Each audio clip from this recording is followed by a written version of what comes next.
ঘন্টা বলে নরদ বলবে ঘন্টা না নড়লে এখন পূজাটা হয় কেমন করে?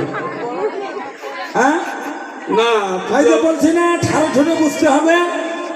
এই যে শোনো, তুমি ভালো একজন কপনিধারী গুরুদেবের কাছে মন্ত্র নিয়ে তুমি ভালো করে ঘন্টা বেঁধে নেবে। রাধে রাধে।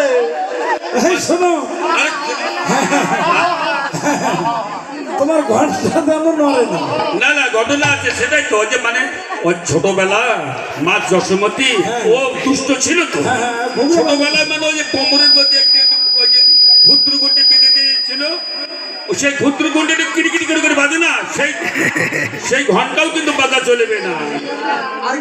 এই যে শোনো, ওই যে ছোট্টবেলায় কোমরে যে ঘুঘরা বান্ধা দেয় না ঘন্টি, বলছে যে খায় গোপাল মাঝে মধ্যে হারিয়ে যায়, ওই যেখানে মানে ঘন্টা বাজে বোঝা যায় যে ওখানে গোপাল আছে। হ্যাঁ দেখতে করতে এই ঘন্টা এটা হচ্ছে ক্ষুদ্র ঘন্টি মানে ছোট, এই ঘুঘরাটাও বাজা চলবে। ও সুন্দর আর কি জানো, এরা শুধু অন্যটা বলে, অন্যটা তোমার তোর পলক যেন পড়ে না, পলক যেন পরে না, পলক যেন পড়ে না, পলক যেন পরে না, কারো দিকে দেখো না, পলক যেন পড়ে না, কারো দিকে দেখো না, পলক যেন পরে না, রসলীলা হবে না, পলক যেন পড়ে না।